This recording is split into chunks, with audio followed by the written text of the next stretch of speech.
ಇನ್ನು ಅದ್ರ ಜೊತೆಗೆ ಇನ್ನ ಕೆಲವಷ್ಟು ರೂಲ್ಸ್ಗಳನ್ನ ಮಾಡಿರೋದು ಇದರಲ್ಲಿ ತಿಳಿಸಿರೋದು. ನಾವು ಸಾಕುವಂತ ಬೆಕ್ಕಾಗ್ಬೋದು, ನಾಯಿ ಆಗ್ಬೋದು, ಕೆಲವಷ್ಟು ಇಂಥ ಜಾಗದಲ್ಲಿ ಹೋಗಿ ಉಳ್ಕೊಳ್ತಾ ಇದ್ವು. ನಾವು ಕಾಲಾಡಿಸುವಾಗ ಅಕಸ್ಮಾತ್ ಆಗಿ ಅದಕ್ಕೆ ತಗಲಿ, ಅದು ರಿಯಾಕ್ಟ್ ಮಾಡಿದಾಗ ಕಾಲು ಗಾಯ ಆಗುವಂತ ಸಂದರ್ಭಗಳು ಇರ್ತಾ ಇತ್ತು, ಇಲ್ಲ ಆ ಸಾಕು ಪ್ರಾಣಿಗೆ ತೊಂದರೆ ಆಗುವಂತ ಸಂದರ್ಭಗಳು ಇರ್ತಾ ಇತ್ತು. ಅದಕ್ಕೋಸ್ಕರನೇ ಕೂತಿರೋ ಜಾಗದಲ್ಲಿ ಕಾಲು ಆಡಿಸ್ಬೇಡಿ ಅಂತಾನೆ ಹೇಳ್ತಾ ಇದ್ರು. ನಮಸ್ಕಾರ ವೀಕ್ಷಕರೇ, ಇನ್ನೊಂದು ಮಾತು ಹೇಳ್ತಾ ಇದ್ರು, ಚೇರ್ ಮೇಲೆ ಕೂತ್ಕೊಂಡು ಕಾಲು ಆಡಿಸ್ಬಾರ್ದು ಅಂತ ದೊಡ್ಡವ್ರು ಯಾವಾಗ್ಲೂ ಒಂದು ಮಾತು ಹೇಳೋರು, ಕಾಲಾಡಿಸ್ಬೇಡ ಕಾಲಾಡಿಸ್ಬೇಡ. ಯಾಕೆ ಕಾಲಾಡಿಸ್ಬೇಡ ಅಂತ ಇದ್ರು ಅಂತ ಎಷ್ಟೋ ಜನಕ್ಕೆ ಗೊತ್ತಿಲ್ಲ. ಕೆಲವಷ್ಟು ಜನ ಹೇಳೋ ಪ್ರಕಾರ ಏನಂದ್ರೆ ಕಾಲಾಡಿಸಿದ್ರೆ ಲಕ್ಷ್ಮಿ ಹೊರಟೋಗ್ಬಿಡ್ತಾಳೆ, ಕಾಲಾಡಿಸ್ಬೇಡ ಅಂತ ಹೇಳ್ತಾ ಇದ್ರಂತೆ. ಅದಕ್ಕೂ ಕೂಡ ಕೆಲವಷ್ಟು ವೈಜ್ಞಾನಿಕ ಕಾರಣಗಳು ಇದ್ವು ಅಂತ ನಾವು ಅರ್ಥ ಮಾಡ್ಕೋಬೇಕಾಗತ್ತೆ. ಅದರಲ್ಲಿ ಇದ್ದಂತ ಮುಖ್ಯ ಕಾರಣ ಬಂದು, ಹಿಂದಿನ ಕಾಲದಲ್ಲಿ ವಸ್ತುಗಳನ್ನ ಶೇಖರಣೆ ಮಾಡೋದಕ್ಕೆ ಕೆಲವಷ್ಟು ಜಾಗಗಳನ್ನ ಬಳಸ್ತಾ ಇದ್ರು. ಆದಷ್ಟು ಕೆಲವಷ್ಟು ಕಾಸ್ಟ್ಲಿಯಸ್ಟ್ ಥಿಂಗ್ಸ್ ನಮಗೆ ಗೊತ್ತಿರೋ ಹಾಗೆ ಹಿಂದಿನ ಕಾಲದಲ್ಲಿ ಈ ಕಬೋರ್ಡು, ಬೀರೂರ್ ಆಗ್ಬೋದು, ಇನ್ನ ದೊಡ್ಡ ದೊಡ್ಡ ಈಗಿರುವಂತ ಗಾಡ್ರೇಜ್ ಲಾಕರ್ ಆಗಿರ್ಬೋದು, ಇಂಥದ್ದೆಲ್ಲ ಇರ್ತಾ ಇರ್ಲಿಲ್ಲ. ಆಗೇನ್ ಮಾಡೋರು, ಮಡಿಕೆಗಳಲ್ಲಿ, ಕುರ್ಕೆಗಳಲ್ಲಿ ಎತ್ತಿಟ್ಟು ಅಂತ ವಸ್ತುಗಳನ್ನ, ಬೆಲೆ ಬಾಳೋ ವಸ್ತುಗಳನ್ನ ಮಕ್ಳಿಗೆ ಸಿಗದೆ ಇರಲಿ ಅಂತ ಮಂಚದ ಕೆಳಗಡೆ, ದಿವಾನ ಕೆಳಗಡೆ ಎಲ್ಲ ಬಚ್ಚಿಡ್ತಾ ಇದ್ರು. ಮಕ್ಕಳು ಕಾಲಾಡಿಸುವಾಗ ಅಕಸ್ಮಾತ್ ಆಗಿ ಅದು ಅವ್ರ ಕೈಗೆ ಸಿಕ್ಕಿದ್ರೆ ಮಕ್ಕಳು ದಾರಿ ತಪ್ತಾರೆ.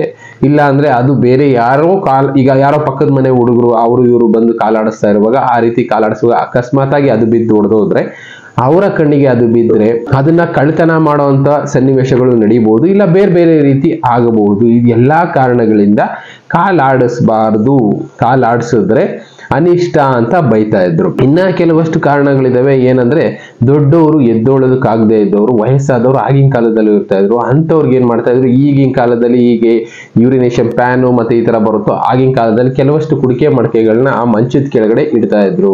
ಎದ್ದು ಓಡಾಡೋದಕ್ಕಾಗದೆ ಇದ್ದ ಸಂದರ್ಭದಲ್ಲಿ ಅವುಗಳನ್ನ ಯಾರೋ ಒಬ್ರು ಕ್ಲೀನ್ ಮಾಡ್ತಾ ಇದ್ರಿ. ಮಕ್ಕಳು ಕುತ್ಕೊಂಡು ಕಾಲಾಡ್ಸೋದ್ರಿಂದ ಅಂತ ಮಡಕೆನಲ್ಲಿರುವಂತ ಇದು ಕಶ್ಮಲಗಳೆಲ್ಲ ಚೆಲ್ಲೋಗಿ ಅದರಿಂದ ಕೂಡ ಮನೆಯಲ್ಲಿ ಕಾಯಿಲೆಗಳು ಬರೋ ಚಾನ್ಸಸ್ ಇರ್ತಾ ಇತ್ತು. ಅದಕ್ಕೋಸ್ಕರನೇ ಕಾಲು ಆಡಿಸ್ಬಾರ್ದು ಅಂತ ಹಿಂದಿನ ಕಾಲದಲ್ಲಿ ಕೆಲವಷ್ಟು ರೂಲ್ಸ್ಗಳನ್ನ ಮಾಡಿದ್ರು. ಇನ್ನು ಅದ್ರ ಜೊತೆಗೆ ಇನ್ನ ಕೆಲವಷ್ಟು ರೂಲ್ಸ್ಗಳನ್ನ ಮಾಡಿರೋದು ಇದರಲ್ಲಿ ತಿಳಿಸಿರೋದು. ನಾವು ಸಾಕುವಂತ ಬೆಕ್ಕಾಗ್ಬೋದು, ನಾಯಿ ಆಗ್ಬೋದು, ಕೆಲವಷ್ಟು ಇಂಥ ಜಾಗದಲ್ಲಿ ಹೋಗಿ ಉಳ್ಕೊಳ್ತಾ ಇದ್ವು.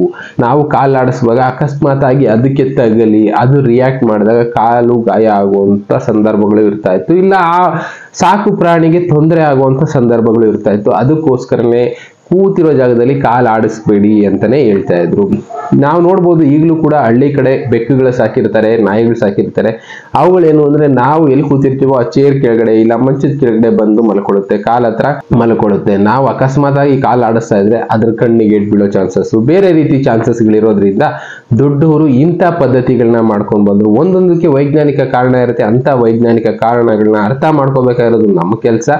ಪಾಲಿಸೋದು ಬಿಡೋದು ಸೆಕೆಂಡ್ರಿ. ಏಂತಕ್ಕೆ ಇದು ಫಾಲೋ ಮಾಡ್ತಾ ಇದೀವಿ ಅಂತ ಗೊತ್ತಾದ್ರೆ, ಅದರಲ್ಲಿರೋ ಒಳ್ಳೆ ಉದ್ದೇಶ ಇದ್ರೆ ಅದನ್ನ ಫಾಲೋ ಮಾಡೋದ್ರಿಂದ ಜೀವನಕ್ಕೂ ತುಂಬಾ ಅನುಕೂಲ ಆಗುತ್ತೆ. ಅದರಿಂದ ಕೆಲವಷ್ಟು ಸಲ ಸೊಸೈಟಿಗೂ ಅನುಕೂಲ ಆಗುತ್ತೆ. ಅದಕ್ಕೋಸ್ಕರ ಇಂಥ ವಿಷಯಗಳನ್ನ ತಿಳ್ಕೊಬೇಕು, 4 ಜನಕ್ಕೆ ತಿಳಿಸುವಂತ ಕೆಲಸ ಮಾಡಬೇಕು ಅಷ್ಟೇ.